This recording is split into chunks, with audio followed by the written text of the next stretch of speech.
Europe 1, Raphaël Duchemin. 8h19 sur Europe 1. Bonjour François Asselin. Bonjour. Merci d'être avec nous sur Europe 1, président de la CPME, la Confédération des petites et moyennes entreprises. Vous serez dans une demi-heure à peu près à l'Elysée. Oui. C'est assez rare, dites-moi, de voir tous les syndicats et le patronat aller comme un seul homme dire votre belle unité au président de la République. Alors, l'exercice a déjà existé, mais sous d'autres formules, puisque bien souvent... Sommet social avec voilà, Nicolas Sarkozy, avec François Hollande également. Mais là, et puis c'est une première. il y avait tambours et trompettes autour de tout cela, si bien que chacun venait avec ce qu'on appelle son appareil derrière, ce qui faisait que c'était assez compliqué de discuter sereinement. Là, effectivement, formule, on va dire, réduite entre les 8 numéros 1 et le président de la République, et sans doute son secrétaire général et son conseiller social. Donc oui, c'est intéressant, et puis nous allons avoir de bonnes heures d'échanges. Eh bien, j'espère que les échanges seront tout aussi fournis que profonds. Oui, ça veut dire quoi? Que vous êtes d'accord sur tout avec la CGT, avec vos ouvrières? Parce que vous êtes vus la semaine dernière et manifestement tout le monde est sorti en disant on est d'accord. Alors, c'est-à-dire qu'on est d'accord. Si tout le monde était d'accord, ça serait merveilleux. Mais bon, il ne faut pas croire au miracle. Rassurez-moi, il y a des différences. Bien sûr, mais il a toujours été compliqué dans notre pays d'échanger simplement entre numéro 1 des différentes centrales syndicales ou organisations patronales. Et la CPME a eu l'initiative d'organiser cette rencontre entre nous, là encore dans un lieu plutôt calme, serein, où nous avons pu échanger uniquement entre numéro 8 sur bien ce que nous voulons, nous, en tant que partenaires sociaux, faire de notre avenir et de celui des Français. Tout simplement parce que le président de la République, finalement, avec sa méthode, eh bien, nous renvoie à la question de notre utilité. Eh bien, je pense qu'il est important de reprendre effectivement eh bien, le champ du paritarisme et se dire, eh bien, comment pouvons-nous avancer sur les réformes dont a impérieusement besoin notre pays?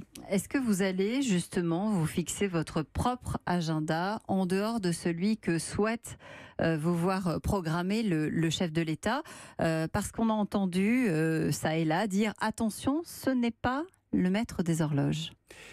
Oui, écoutez, je pense que les partenaires... C'est à vous de faire les choses ou à lui, clairement? C'est à chacun de faire les choses, c'est-à-dire qu'à chacun de gérer ses priorités. Nous savons aujourd'hui qu'il y a des sujets plus urgents que d'autres, plus brûlants que d'autres. Eh bien, l'assurance chômage, puisque vous avez entendu la semaine dernière au Congrès, eh bien, le président de la République qui a dit je vais sortir du champ, on va dire, de la loi le dossier assurance chômage pour la remettre entre les mains des partenaires sociaux pour eh bien, négocier autour de ce système assurantiel. Oui, sauf que les sénateurs ont rejeté la proposition du gouvernement un pas plus tard qu'hier soir, qui consiste justement à confier aux partenaires sociaux le soin de négocier cette nouvelle assurance chômage. En prenant en compte le chômage de longue durée, ça bloque aussi sur d'autres points, mais ça, on va en parler après.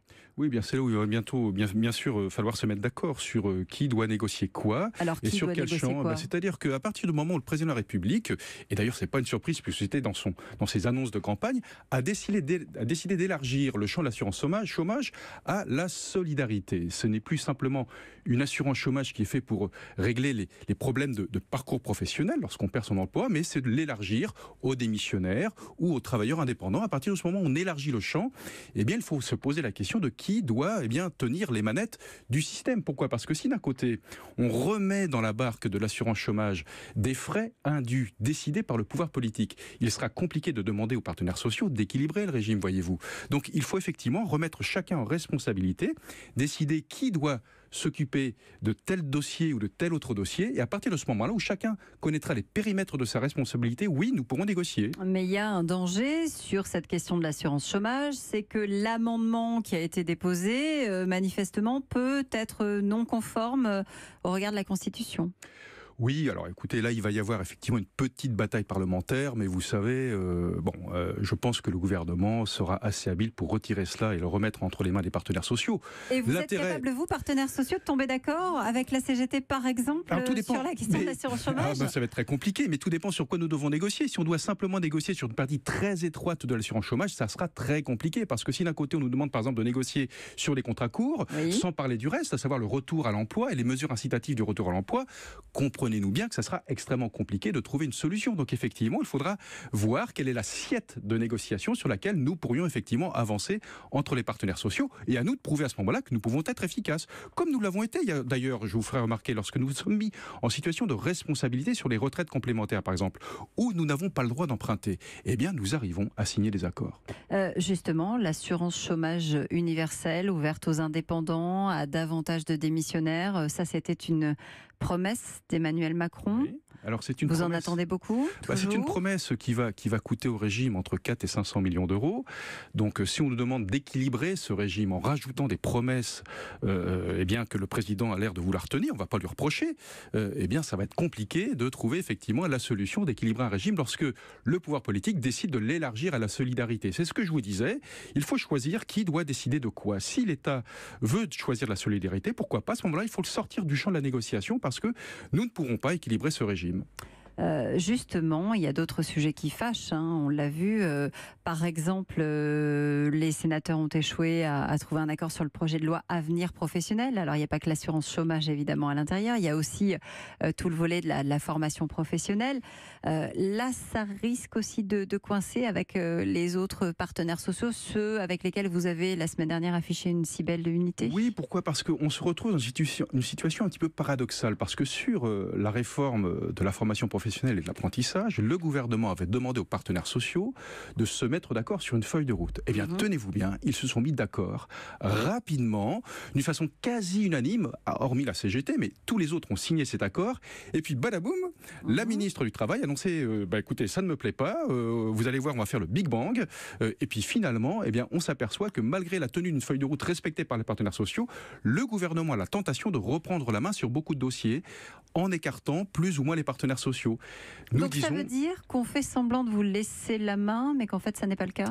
Alors, ça veut dire que tout simplement, il faut faire avec, tout simplement. C'est-à-dire que, vous savez, dans une démocratie moderne, vous avez besoin de ce qu'on appelle des corps intermédiaires pour faire accepter les réformes au plus grand nombre. Et Dieu sait que le pays a besoin de réformes. Si on chinte la partie partenaires sociaux, eh bien effectivement, ces réformes seront plus ou moins, ou plutôt moins, comprises que comprises. Donc, faisons avec les partenaires sociaux, mettons-les en position de responsabilité. Et là, je peux vous garantir qu'on peut arriver à se mettre d'accord. Et puis si jamais on ne se met pas d'accord, oui, là le principe de suppléance doit s'appliquer et l'État reprend la main. Dites-moi, François Asselin, vous êtes d'accord, vous, aujourd'hui, pour écrire un nouveau contrat social? Parce que certains, je pense à Force ouvrière notamment, disent on n'en a pas besoin, on ne dirige pas le pays comme on dirige une entreprise.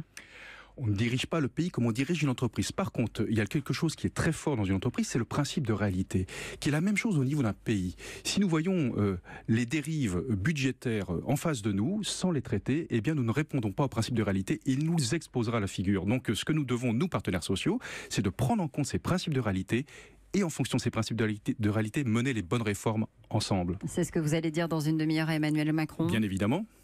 Merci François Asselin d'avoir été avec nous en direct ce matin sur Europe 1, président de la CPME. 8h